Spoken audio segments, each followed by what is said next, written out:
Os corredores que outrora fervilhavam com o movimento incessante de sacolas e passos apressados enfrentam hoje um silêncio desconfortável. Em todo o território nacional, os shopping centers vivem um momento de profunda introspecção e desafio estrutural.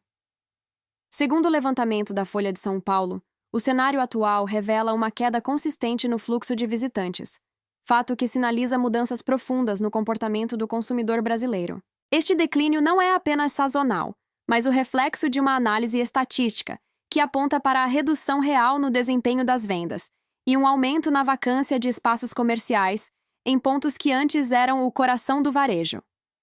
O impacto dessa retração atinge toda a cadeia produtiva.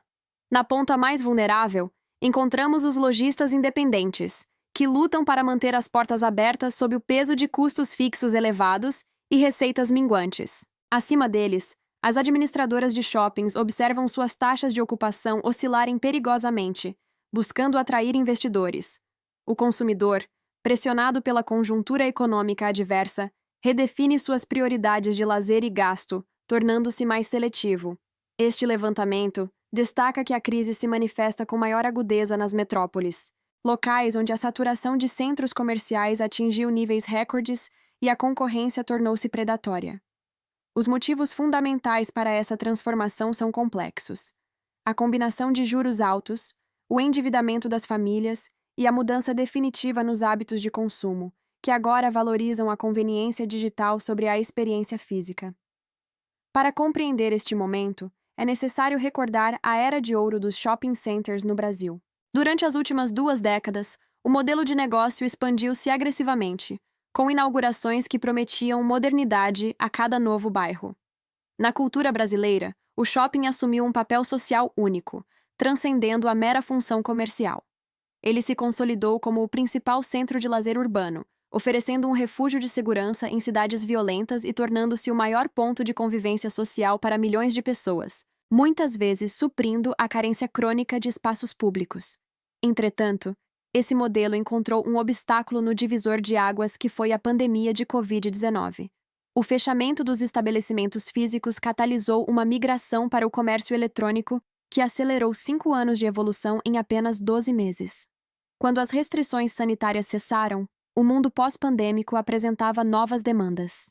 A recuperação tem sido lenta e marcada por uma desigualdade latente entre os diferentes empreendimentos, com diversos segmentos ainda incapazes de retornar aos patamares de visitação registrados em 2019. Além desse fator tecnológico, a inflação de serviços tornou a visita casual um luxo proibitivo. O aumento nos preços das refeições e as taxas de estacionamento funcionam como barreiras de entrada, afastando o público que historicamente sustentava o tráfego de massa. Os fatores econômicos estruturais são os pilares que sustentam esta crise silenciosa. A manutenção prolongada da taxa Selic em patamares elevados encarece drasticamente o crédito e desestimula o consumo de bens duráveis, como eletrônicos e eletrodomésticos, que costumam atrair multidões para as lojas de departamento. Somado a isso, o endividamento das famílias brasileiras alcançou níveis recordes de preocupação, priorizando o pagamento de contas essenciais e dívidas acumuladas, deixando quase nenhum espaço para o gasto discricionário nos corredores comerciais das grandes metrópoles. Para o lojista, o custo de ocupação tornou-se uma âncora pesada. A rigidez dos contratos de locação e o valor crescente das taxas de condomínio drenam as margens de lucro, tornando a viabilidade financeira um desafio impossível para pequenos empreendedores. A crise das grandes lojas âncoras, exemplificada por problemas em gigantes como as americanas, gerou vácuos físicos imensos. Quando uma dessas âncoras entra em colapso, ela remove o principal motor de tráfego, prejudicando as lojas satélites ao redor que dependem daquele fluxo constante de pessoas. Antes de continuarmos, inscreva-se no canal e nos conte nos comentários de onde você está nos assistindo. O esvaziamento dos corredores é apenas o sintoma visível de uma transformação profunda que está redefinindo o mapa do varejo nacional. As estatísticas confirmam o que o olhar atento já percebe ao caminhar pelos corredores menos badalados. Os dados de vacância revelam uma divisão nítida e cruel no mercado brasileiro contemporâneo. Enquanto os shoppings classificados como premium, situados em enclaves de altíssimo poder aquisitivo, conseguem manter ocupações próximas da totalidade, os centros comerciais localizados na periferia das metrópoles ou em cidades de médio porte enfrentam um deserto de vitrines cobertas por tapumes cinzentos. Nestes locais, a taxa de espaços vazios atinge níveis alarmantes, transformando o que deveria ser um centro de efervescência econômica em uma jornada por corredores silenciosos que exalam uma incômoda sensação de declínio. A disparidade entre o luxo que resiste e o varejo popular que definha é o sintoma mais evidente da concentração de renda e da crise que corrói o poder de compra da classe média. Quando analisamos o faturamento real do setor, a imagem torna-se ainda mais complexa. Embora os relatórios financeiros anuais possam sugerir um crescimento nominal tímido, esse aumento é, em grande parte, uma miragem estatística alimentada pela inflação persistente que eleva os preços, mas não o volume de transações. Em termos de volume real de mercadorias que saem das prateleiras, o setor patina há diversos semestres consecutivos.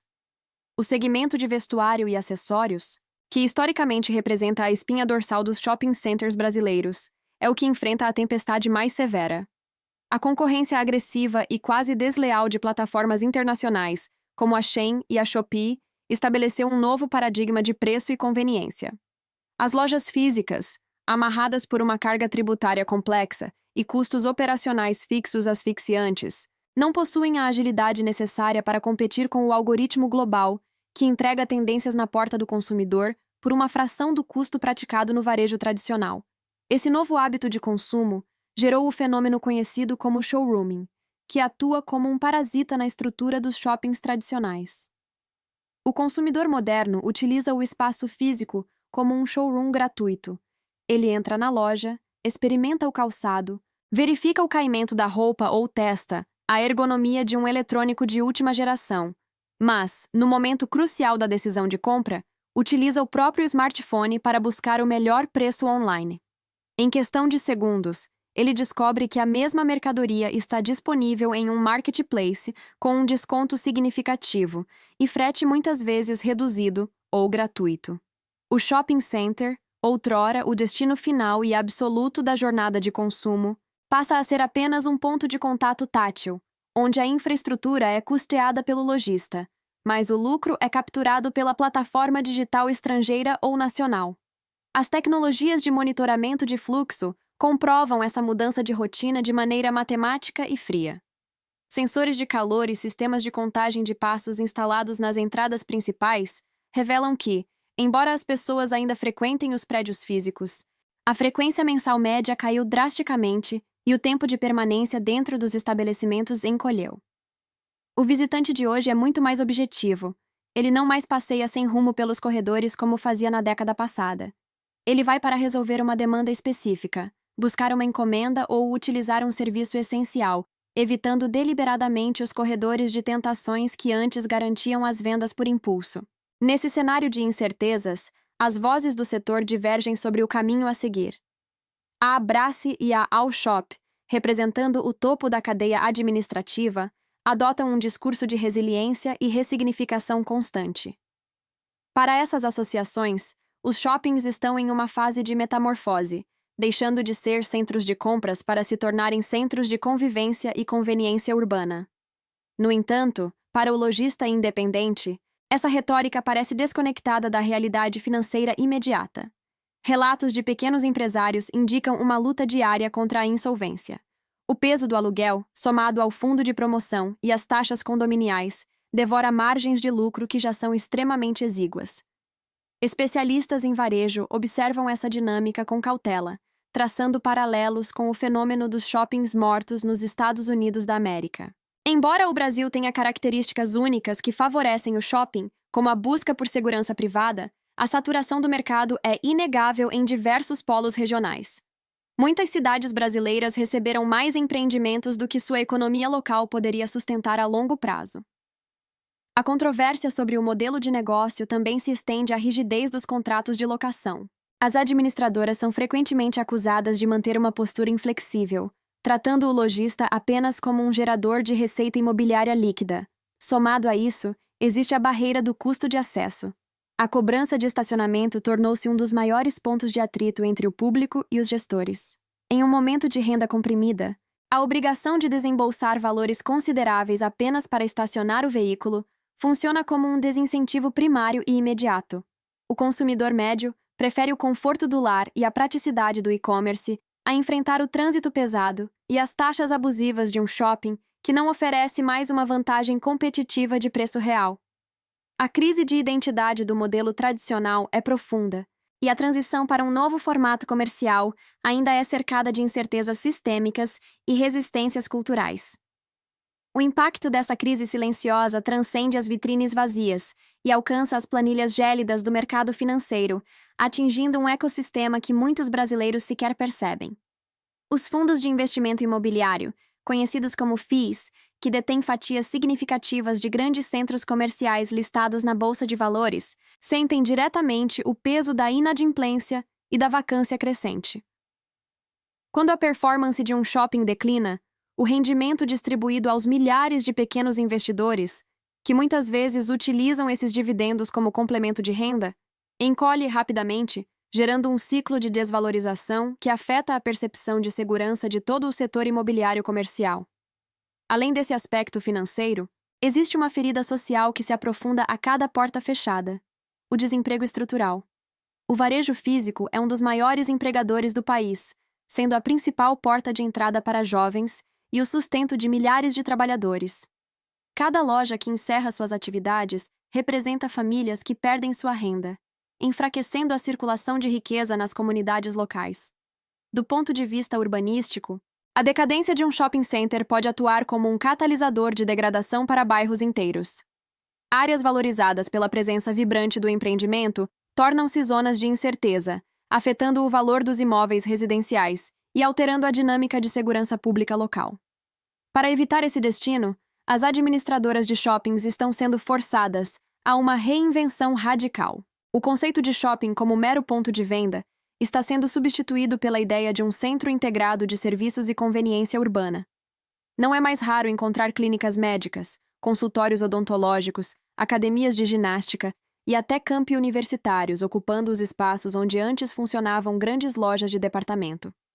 Órgãos públicos, como o Poupa Tempo, tornaram-se âncoras estratégicas, garantindo um fluxo constante de pessoas que, após resolverem suas demandas burocráticas, acabam consumindo na praça de alimentação ou realizando compras de conveniência de última hora. A gastronomia e o entretenimento surgem como as novas tábuas de salvação para manter a relevância física do espaço. As praças de alimentação focadas apenas no serviço rápido dão lugar a polos gastronômicos sofisticados, com restaurantes assinados e ambientes que privilegiam a experiência sensorial e o conforto. Cinemas com salas de luxo, arenas voltadas para o universo dos e-sports e parques de diversão indoor buscam oferecer ao público algo que o consumo digital não consegue replicar: o contato humano e a convivência social. Paralelamente, o modelo omnichannel transforma o shopping em peça estratégica na engrenagem logística do e-commerce. Muitas unidades funcionam agora como centros de distribuição, permitindo que o consumidor retire rapidamente uma compra feita online. Áreas ociosas de depósitos e estacionamentos subutilizados são convertidas em dark stores, focadas exclusivamente no atendimento ultra-rápido de pedidos de aplicativos de entrega para a vizinhança imediata. As perspectivas para o futuro permanecem ligadas ao comportamento da taxa Selic e à recuperação da renda das famílias. Enquanto os juros elevados inibirem o financiamento e encarecerem o crédito, o consumo de bens duráveis continuará sob pressão, mantendo o setor em alerta. Observa-se uma nítida divisão no mercado.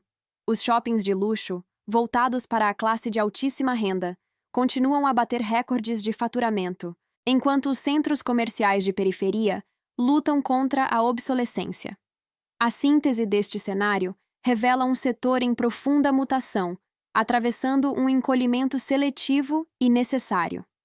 O desafio final das administradoras e das associações como Abrace e Alshop é equilibrar a rentabilidade exigida pelos investidores com a sobrevivência financeira de lojistas independentes, que já não suportam os custos operacionais do passado. O shopping center brasileiro está diante de seu maior teste histórico. Provar que ainda pode ser o principal local de convivência da sociedade, ou aceitar sua nova identidade como um híbrido utilitário de logística e serviços especializados. A era das catedrais do consumo puro está chegando ao fim, dando lugar a espaços que precisam integrar a conveniência digital à experiência física para sobreviver nos novos tempos. Este não é apenas um ajuste de mercado, mas uma transição cultural sobre o que significa sair de casa para consumir em um mundo hiperconectado.